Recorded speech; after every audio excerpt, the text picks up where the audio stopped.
The Oakwood Country Club's annual charity gala was in full swing, crystal chandeliers reflecting off designer gowns and family heirlooms. I stood at the edge of the ballroom, sipping sparkling water while watching my sister Victoria hold court among the city's elite. And then, she laughed, her diamond bracelet catching the light. Amanda tried to apply for membership. Can you imagine? A real estate agent thinking she belongs at Oakwood? Her little circle of socialites tittered appropriately. I checked my watch. 20 minutes until the announcement. Speaking of belonging, Victoria's voice carried deliberately across the marble floor. Katherine, darling, what are you doing here? This event is for members only. I turned to face my sister, taking in her perfect updo and custom-made gown. I was invited. By whom? Her smile was pure venom. Surely not as a potential member. This club is for successful people, dear. Not. She gestured vaguely at my simple black dress. Whatever it is you do. If she only knew what I really did. What I'd been quietly building while she played society queen. Actually, I kept my voice soft. Mr. Bradford invited me. Something about an important announcement. Victoria's perfectly plucked eyebrows rose. William Bradford, the board president? I checked my watch again. 10 minutes. Don't be ridiculous. William would never. She stopped as the man himself approached us. Katherine, there you are. William Bradford, 70 years old and still sharp as a tack, smiled warmly. Everything's prepared. Shall we? Victoria's mouth opened and closed like a designer fish. William, what's going on? All in good time, my dear. He offered me his arm. Katherine? I took it, allowing him to lead me toward the podium at the front of the ballroom. Behind us, I could hear Victoria hissing to her friends, trying to make sense of what was happening. The microphone feedback cut through the elegant murmur of conversation. Ladies and gentlemen, William's voice commanded attention. Thank you all for coming to our annual charity gala. Before we begin the auction, I have an important announcement regarding the future of Oakwood Country Club. The room stilled. These people had been members for generations. Change wasn't something they welcomed. As you know, our club has faced certain financial challenges in recent years. Tonight, I'm pleased to announce that those challenges have been resolved, thanks to our new owner. The whispers started immediately. Oakwood had been member-owned for a century. Please join me in welcoming the new owner of Oakwood Country Club, Ms. Katherine Pierce. The silence was absolute. I stepped forward, accepting the microphone from William while scanning the crowd. There, Victoria, her face drained of color, gripping her champagne glass like it might save her. Thank you, William. I smiled at the assembled crowd. I know change can be unsettling, especially for an institution as storied as Oakwood. But I assure you, the club's traditions will be respected. I paused. Most of them, anyway. Victoria pushed through the crowd. This is impossible. You can't afford. You don't have the resources. I finished for her. Actually, sister dear, I have quite a lot of resources. While you were busy planning charity galas, I was building an investment empire. 15 hotels, 12 residential developments, and now, I gestured around the ballroom, one historic country club. You're lying, she whispered. I nodded to William, who distributed folders to the board members. The transfer documents are complete. The staff has already been notified. And the first change, I turned back to Victoria, will be our membership criteria. Success, it turns out, isn't just about who you know or what you wear. You can't do this, she stepped forward. Daddy was a member here for 40 years. Yes, he was. And now his younger daughter owns it. Funny how life works out, isn't it? The room had erupted into confused murmurs. These people had never seen me as anything but Victoria's quiet sister, the one who missed social events because she was working. They were about to learn what that work had built. Oh, and Victoria? I added, just loud enough for her circle to hear. About your membership. We should talk. I'm reviewing all applications personally now. I stepped down from the podium, accepting congratulations from stunned board members while Victoria stood frozen in place. My phone buzzed. A message from my real estate director. Hotel deal in Paris is done. You now own the building next to Victoria's favorite shopping spot. I smiled, typing back. Perfect. Next target. The marina where she docks her husband's boat. Because sometimes the best revenge isn't just buying what they value. It's showing them that while they were busy judging, you were busy building an empire. And I was just getting started. The morning after the gala, I sat in my new office at Oakwood, reviewing membership files while the city's elite blew up my phone. Victoria had apparently spent the night calling everyone she knew, trying to challenge the sale. Miss Pierce? My new assistant, Margaret, appeared at the door. Your sister is here. Again, and your father just arrived. Send them both in. I closed the membership folder I'd been reviewing, coincidentally Victoria's. They'd burst in like a storm. Victoria in designer casual wear, Dad in his golf clothes, both red-faced and bristling. Katherine Ann Pierce. Dad started, using my full name like I was still 12. What the hell do you think you're doing? Running my business. I gestured to the chairs across from my desk. Please sit. This isn't a business, Victoria spat. This is our club, our legacy. Was your club? I corrected gently. The papers are signed. The money's transferred. Oakwood is mine. Dad leaned forward. Where did you even get that kind of money? Would you like to see my portfolio? I opened my laptop, turning it toward them. 15 luxury hotels, 12 residential developments, 3 marinas. Well, 4 now that I've acquired Blue Harbor. Victoria's face went white. Blue Harbor? But George's boat. We'll need a new berth, yes, unless you'd like to discuss a long-term lease. I smiled. My rates are quite reasonable. For now. This is spite, she hissed. Pure spite. No, Victoria. This is business. I stood up, walking to the window overlooking the golf course. While you were planning parties and judging people's worth by their clothes, I was building something.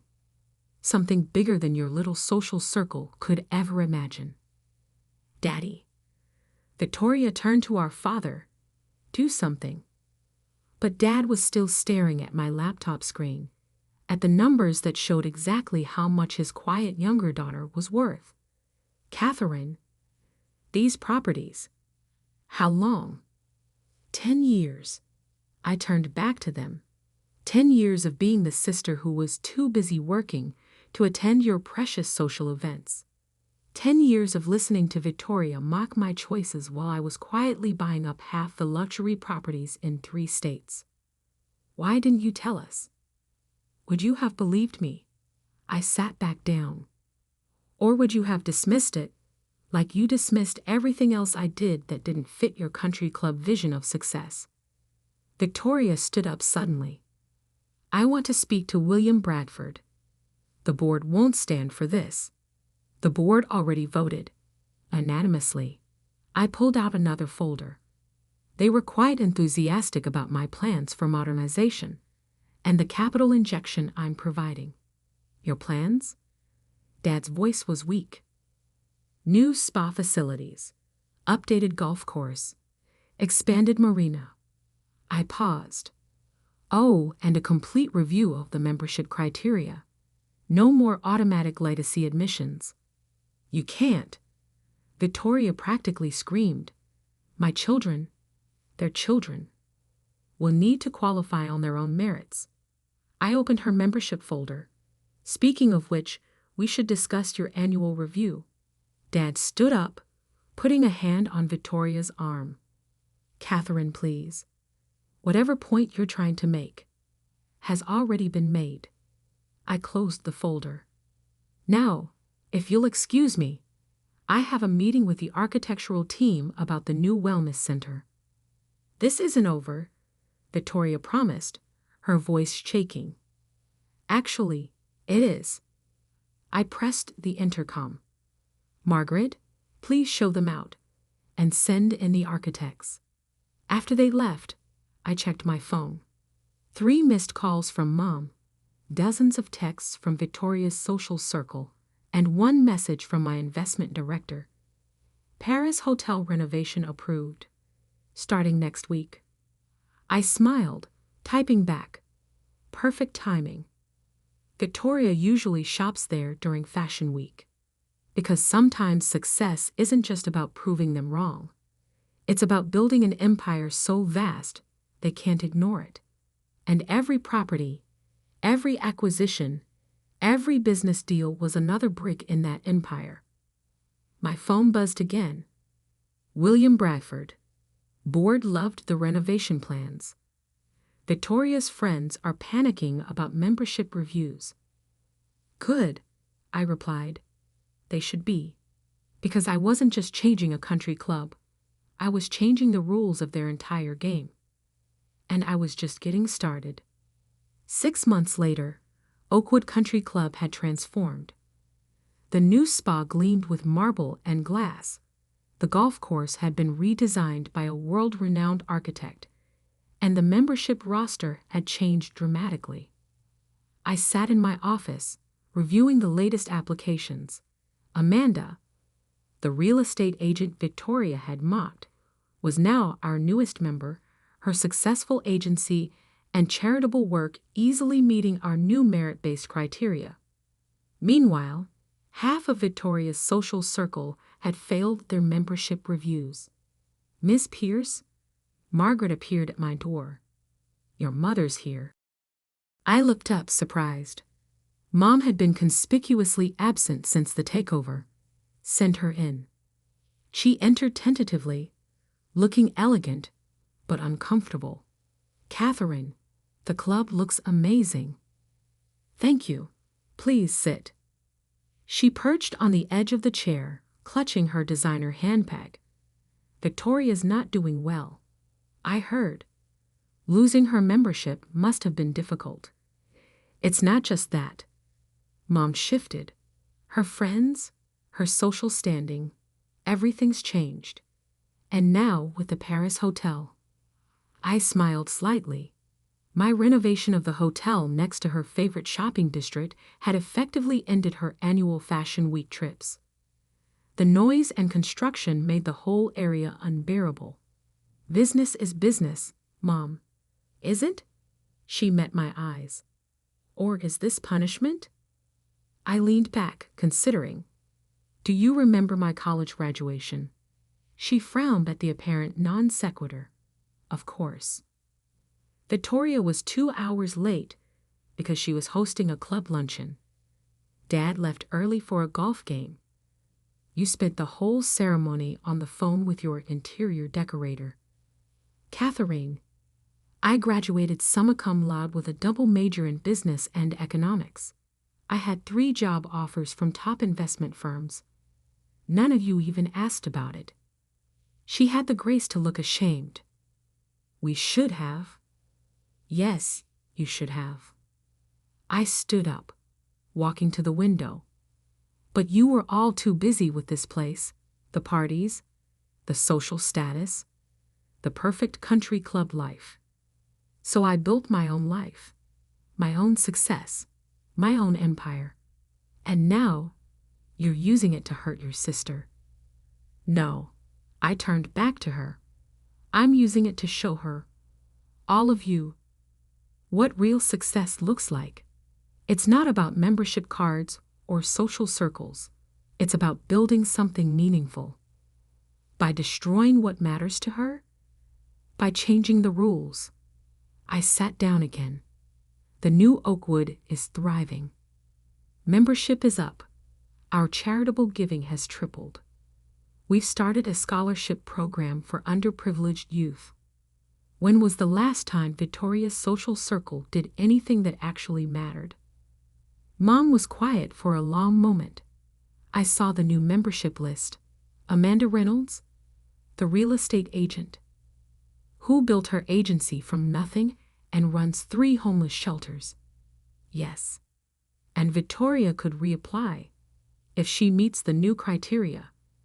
Success, community involvement, actual achievements, rather than inherited status. Mom stood up slowly. You've changed everything. No, Mom. I just showed everyone what was always possible. I pulled out a folder. Here, your membership review is next week. I suggest you read the new criteria carefully. After she left, I walked down to the new spa complex. Members greeted me warmly, not with a fake social air of before, but with genuine respect. These were people who'd earned their place here, just as I had earned mine. My phone buzzed. A message from Victoria. I heard Mom came to see you. I want to talk. I typed back, my office. Tomorrow. Bring your CV and community service record. Because sometimes the biggest victory isn't in the taking, it's in the transforming. I hadn't just bought their precious club, I'd changed what it meant to belong. 1 year later, I stood at the podium during Oakwood's annual charity gala. The room looked different, more diverse, more accomplished, more real. Last year, I addressed the crowd. I stood here as the new owner. Some of you were shocked. Some were angry. Some predicted disaster. I paused, looking at Victoria in the back of the room. She'd earned her way back in, eventually, starting a foundation for educational equality and actually making a difference. But look at us now. Our membership is stronger than ever. Our impact on the community is greater. We've proven that true success isn't about who you know or where you come from. It's about what you build, what you achieve, what you give back. After the speech, Victoria approached me. You were right, she said quietly, about everything. I nodded. I know. I just never understood. While I was planning parties, you were planning. An empire, I finished. And now you understand what real success looks like. Because sometimes the best revenge isn't just winning the game, it's changing it entirely. And as I looked out over my transformed club, at the new faces and new energy and new purpose, I knew I'd done exactly that. My phone buzzed one last time. My investment director. Ready to start on the next acquisition? I smiled, typing back, always. Because this was never about a country club. It was about showing them all what real power, real success, and real change looked like. And I was still just getting started.